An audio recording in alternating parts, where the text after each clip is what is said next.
न्याय की अन्याय आरक्षणात बदल झाला तर कोणाला फायदा होईल? हॅलो,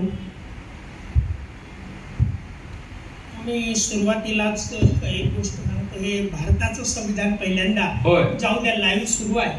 जी. आणि भारताच्या संविधानाचे आम्ही समर्थक आहोत. वा. या भारताच्या संविधानाने आरक्षणाच्या मुद्द्याला म्हणजे बर आणि जे काही शेड्यूल बनलेत,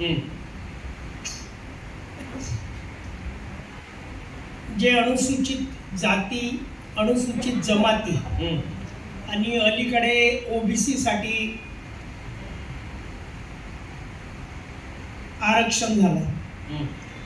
अनुसूचित जातीमध्ये जवळपास 1,500 जाती आहेत.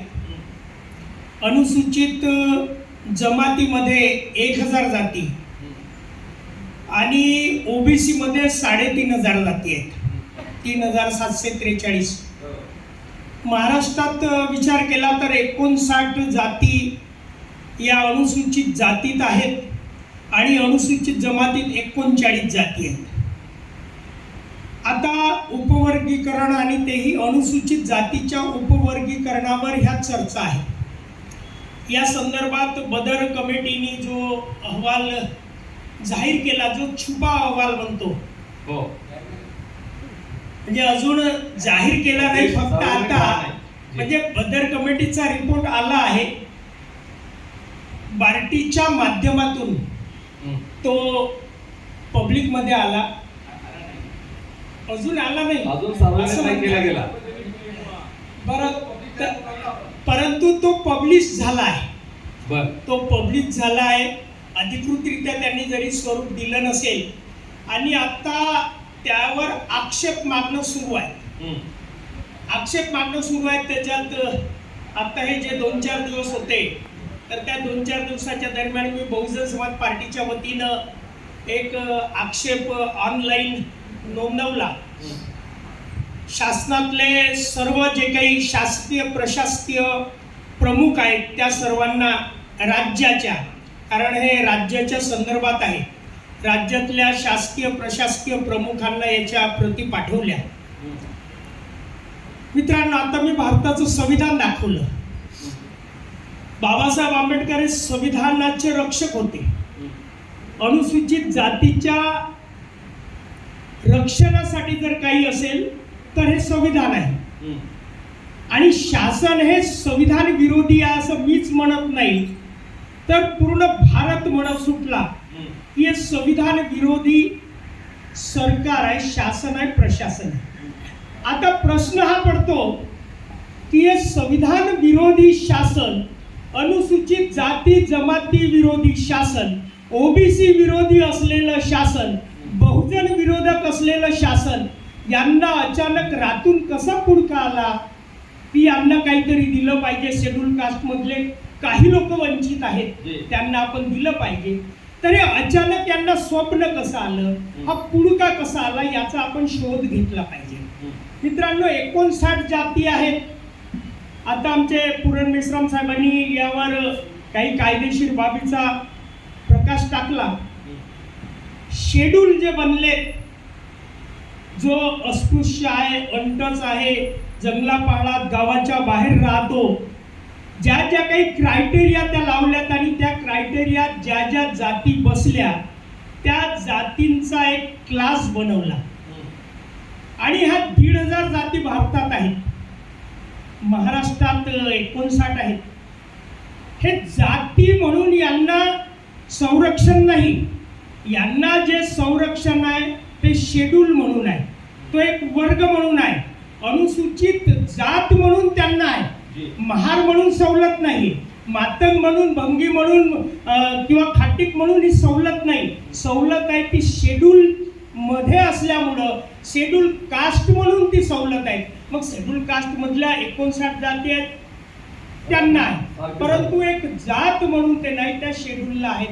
आता मित्रांनो, या अनुसूचित जातीच्या विरोधात म्हणजे तुम्ही सुरुवातीपासून पाहिलं तर बाबासाहेबांनी शेड्यूल बनवण्यापासून तर आजपर्यंत भारताचं संविधान लागू झालं. 13.5% नॅशनल लेवलवर SC बोलल्या जातं, आदिवासी 7.5% बोलल्या जातं, OBC हा 52 बोलला गेला होता. ठीक आहे, म्हणजे मंडलच्या रिपोर्टनुसार. आता आपण महाराष्ट्राचा विचार केला तर 2011चं सेन्सेस काय सांगतं की शेड्यूल कास्ट मध्ये 16%, 16.5% हे शेड्यूल कास्ट आहे. 16.5% आहेत त्या डाट्यानुसार. आणि आता 11 नंतर जनगणना व्हायची आहे. शेड्यूल कास्ट मध्ये जास्त पीक येतं ना, कारण हे सर्वसामान्य लोकांमध्ये जास्त पोरं राहतात. श्रीमंतामध्ये, बामणांमध्ये, सवर्णांमध्ये एक दोघच ठेवतात, आणि इकडे सर्वसामान्यामध्ये बाकी काही कुठल्या गोष्टी नसतात, तर आपले पोरं बारं वाढत असतात. म्हणून हे जे प्रमाण आहे शेड्यूल कास्ट शेड्यूल ट्राईब मध्ये आहे, आणि म्हणून 16.5% आहे. आता महाराष्ट्राचा जो डाटा आहे, मी आता हे जे घेतल्यानुसार तर ज्या काही जागा आहेत 4,78,082 शासकीय पद आहे. 4,78,082 हे 2011चा आकडा आहे. आता यात अनुसूचित जातीचे जर 16.5% आहे, 16% आहे, तर त्यानुसार त्यांच्या जागा 16% भरायला पाहिजे. 8.5% सेवेत आहे. आणि त्यातही शेड्यूल कास्ट मधलं आता काही आकडे काही लोकांनी काढल्या, आपल्याकडे आकडे 72 लोक असतात, तर त्यांनी 5.9 म्हणजे 8.5% हा बौद्ध समाज, साधारणतः त्यांनी आकडे सांगितले की बौद्ध समाज हा 8.5% महाराष्ट्रात आहे. आणि 5.9% ह्या जागा बौद्धांच्या भरल्या गेल्या आहेत. म्हणजे त्यांचेही 2.5% जागा, म्हणजे जे लोक खाल्ल्याबाबत बोलतात, आता आमचे सहकारी बोलले की बौद्धांनी खूप काही घेतलं, हे आकडे जर बघितले तर बौद्धांचेच अजूनही जागा बॅलन्स आहे. आता मी पर्टिक्युलर एका जातीविषयी बोलण्यापेक्षा मी वर्गाविषयी बोलेन की अनुसूचित जातीच्या किती जागा खाली आहेत. बॅकलॉगचे आकडे बघा ना, म्हणजे जर यांना एवढं पुळका आहे शेड्यूल कास्टचा, त्यातल्याही काही जातींचा, तर यांनी पहिल्यांदा जेवढं शेड्यूल कास्टला कायदेशीर आरक्षण आहे तेवढं भरून टाकावं.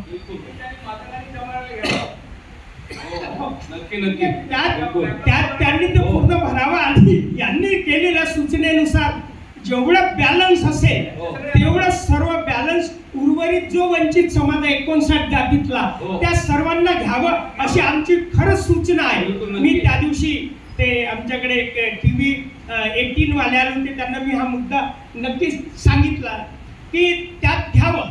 याला कोण अडवलं आहे, परंतु यांना ते करायचं नाही. यांना जर आरक्षण भरायचं असतं तर मग आता जजेस वगैरे, आता हे जे बोलले जजेस मध्ये तर बिना परीक्षेनंच भरता येतात ना जागा. कॉलेजियम सिस्टीम आहे ना, मग तिथे घ्या 2-4 चांबारांना, 2-4 मांगांना, 2-4 चर्मकारांना, भंगींना घ्या, 2-4 ते खाटी काय त्यांना घ्या ना, तुम्हाला कोणी रोखलं? अरे तुमच्या हातात आहे ना ते, आणि देणारे तुम्हीच आहात ना. मग याच्यात आम्ही म्हणणार काय तिथं जज हा दुसरा नाही भरायचा बरं, असं काही म्हणणार का? म्हणजे जे तुमच्या हातात आहे ते तुम्ही करणार नाही, आणि इकडे सांगणार बघा बरं तुमच्याशी भांडणं लावायला.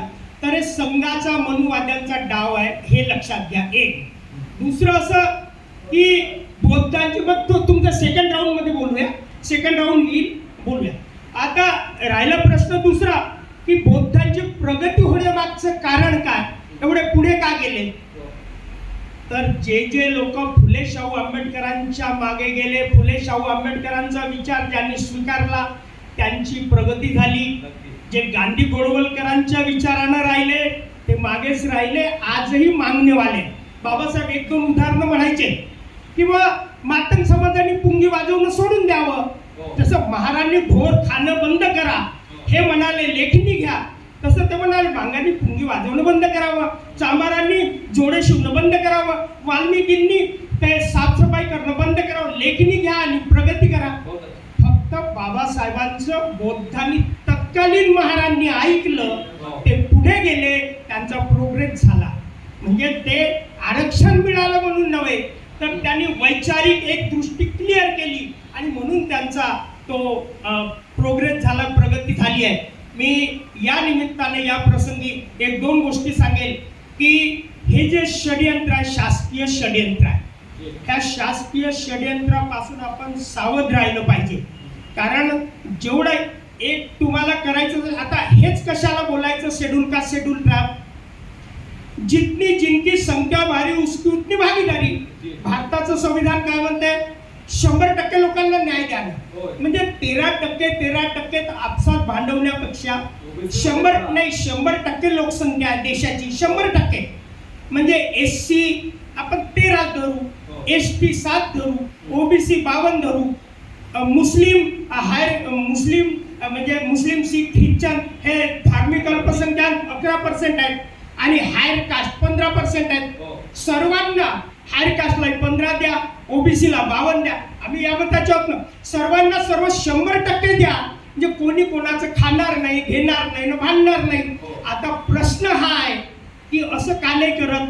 म्हणजे भांडणं जर देशातले संपवायचे असतील, संविधानानुसार शांतता नांदवायची असेल तर 100% खुलं करा ना.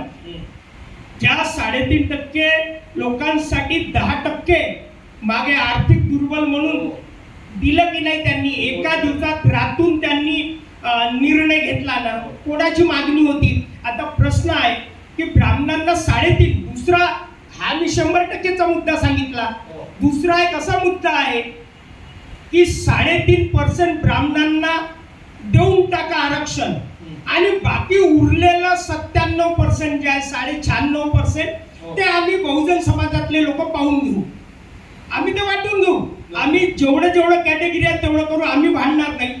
अडचण ही आहे की या 3.5% वाल्यांनी किंवा थोडंसं पुढे गेलं तर 15% वाल्यांनी 80 ते 90% जागा सर्व गिळंकृत केलेल्या आहेत.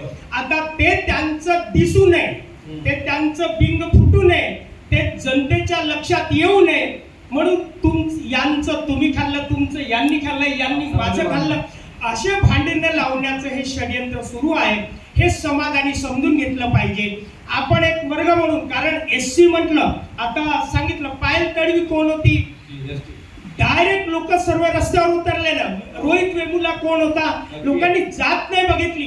ते आमचा एक क्लास आहे, SC आहे, ST आहे, OBC आहे, हा बहुजन समाजातला वर्ग बघितला आणि लोक रस्त्यावर आले. बरोबर, तो शेड्यूल कास्ट म्हटलं तर करोडो लोक रस्त्यावर येतील, आपल्या अन्यायाच्या विरोधात, आपल्या न्यायासाठी लढतील. हे त्यांना भीती आहे. म्हणून त्यांना एका समाजाला जो प्रोग्रेसिव्ह, जो मिलिटंट आहे, जो हक्क मागू शकतो, लढू शकतो आणि ब्राह्मणांशी 2-2 हात करण्याची सर्व क्षेत्रामध्ये ज्यांची ऐपत आहे, तयारी आहे, त्यांना वेगळं करणं आणि त्यांच्याच भावामध्ये भांडणं लावणं, बंधुभाव तोडणं, हे षडयंत्र मात्र शासनकर्त्यांचं आहे. आणि म्हणून या निमित्तानं मी हेच सांगेन की आपण गांधी गोळवलकरांच्या मार्गाने जाण्याऐवजी आपण फुले शाहू आंबेडकरांच्या मार्गाने जावं आणि यांच्या मार्गाने गेलं तर शूद्र अतिशूद्र हे भाऊभाऊ होतील. बहुजन समाज हा सत्तेत येऊ शकतो. अरे कोणाला मागतो? ह्या 15% वाल्यांना. म्हणजे शेवटी मागणं झालं ना, तुम्ही देणारे म्हणा ना.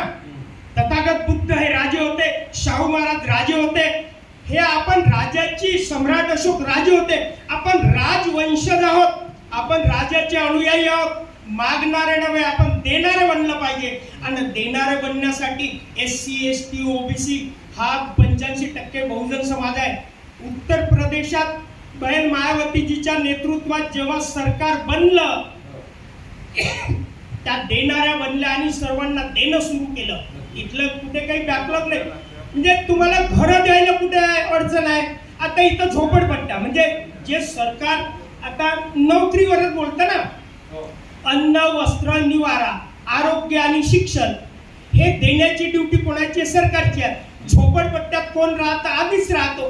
त्या झोपडपट्ट्यात आणि सरकारच म्हणते जी आरती 12 वर्ष जो ज्या जागेवर राहिला ती जागा त्याच्या मालकीची. 40-40, 50-50 वर्षापासून नागपुरात अनेक झोपडपट्ट्या आहेत. त्या झोपडपट्ट्यांचा पट्टा द्यायला यांच्या का बापाची काही जाते का? याच्या बापाची जमीन आहे का ती? अरे आमची जमीन आहे ना ती. जो राहील त्याची वाहील त्याची शेती न राहील त्याचं घर जे म्हणतो, जो जमीन सरकारी हो जमीन हमारी आहे. मग आम्ही ज्या जागेवर राहतो ते जागा द्यायला काय अडचण आहे? साधा पट्टा देऊ देऊ म्हणणारे आमचे हे देवा भाऊ पासून तर नितीन रावापर्यंत सर्व म्हणजे बातोकेच भूत आहेत. ते बातोके भूत आहेत. आणि म्हणून आज काल परवा दीक्षाभूमीच्या बाबत एक मुद्दा आला. म्हणजे एका मिनिटात मी ते संपवतो. मुद्दा आला की हम बहुत कुछ देंगे, पैसा देंगे. पैसा कोणाचा? शेड्यूल कास्टचा. बाकी कोराडीचं मंदिर असो, मग हे इकडचे शेगाव शिर्डी असो, हा जनतेचा जनरल फंड. आणि दीक्षाभूमीसाठी शेड्यूल कास्टचा फंड, बार्टीचा फंड. काऊन रे बाबा? बरं, आता फंड आहे, ठीक आहे, आम्ही मान्य केला, आम्ही देऊ केला, आमचा पैसा आमच्या दीक्षाभूमीसाठी मान्य करतो. पण जागा शासनाची आहे ना. रिसर्च इन्स्टिट्यूट साठी कापूस अनुसंधानसाठी जी जागा दिली, ती जागा यांना इकडे अलॉट करायला काय बिघडतं ते नाही बोलणार. इकडे आरोग्य विभागाची अनुसंधानासाठी दिलेली जागा, ज्यात मागच्या 50-60 वर्षात काही अनुसंधान झालेली, ती जागा दीक्षाभूमीला देत नाही. आणि कोर्टात काय सांगतात ते खोटारडे की ग्लोबल टेंडर अजूनही मिळालेला नाही. अरे तुमच्याकडे जागा नाही, 4था गेट अजूनही बंद आहे, तर ती काय हालत होणार? हा मित्रांनो, काल परवा पार्लमेंटमध्ये 33% महिला आरक्षणावर बोलल्या गेला. आता म्हणजे प्रतिनिधित्वाची गोष्ट आली की नाही. आतापर्यंत त्यांना कोणी थांबवलं होतं? यांच्या पक्षांनीच महिला उभ्या करायला काही बंदी होती का? यांनीच केलं ना. मान्य करू की 33% द्यायचं. त्याही वेळेस कांशीरामजी बोलले होते पार्लमेंटमध्ये, लालू प्रसादही बोलले होते, मायावतीजी बोलले होते की 33% कशाला? महिलांची संख्या 50% आहे ना देशात. 50% आरक्षण द्या महिलांना, मात्र कॅटेगरीनुसार द्या. SC-च्या 13 महिला असल्याच पाहिजे, ST-च्या 7 महिला असल्या पाहिजे, OBC-च्या 52 महिला असल्या पाहिजे. नाही तो बोले बापकटी हो क्या आते वो बालकटी लोग वहां पहुंचेंगे. म्हणण्याचं तात्पर्य हे की तुम्हाला जर खरंच तुमच्यात कथनी आणि करणीत फरक नसेल, तुम्हाला वाटत असेल की देशाचंही भलं व्हावं आणि समाजाचं भलं व्हावं, तर प्रातिनिधिक स्वरूपात पहिल्यांदा एकदा श्वेतपत्र जाहीर करावं. मी 2 गोष्टी सांगतो की अनुसूचित जाती जमाती, OBC, इव्हन नव्हे तर हायर कास्टचं जे काही असेल त्याचे श्वेतपत्र जाहीर करावं. किती जागा बॅलन्स आहेत, किती भरल्या आणि कोणत्या कॅटेगरीनुसार किती. तर हे तर लोकांच्या लक्षात येऊ द्या ना. आता आमचे दादा बोलले की आमचे IAS नाहीत, म्हणजे कलेक्टर वगैरे नाहीत, तर काय आहे तर ती स्थिती तर श्वेतपत्रानुसार येऊ दे ना बाहेर. म्हणजे एकदा श्वेतपत्र जाहीर झालं म्हणजे मग बामणायचे कसे एवढेच हुशार, म्हणजे बामणायचे शेकडो आणि आमचे एकही नाही. तर ही जी बनवी आहे ती त्यांची शासनाची जी काही षडयंत्र आहे, त्या षडयंत्राला आपण हाणून पाडलं पाहिजे. एवढंच मी या प्रसंगी बोलतो. धन्यवाद. जय हिंद. जोरदार टाळ्या होऊन आपण पाहताय रावळबद्दल टेलिव्हिजन प्रस्तुत महाचर्चा. मागासवर्गीयांमधलं जे काही या ठिकाणी खऱ्या अर्थानं उपवर्गीकरण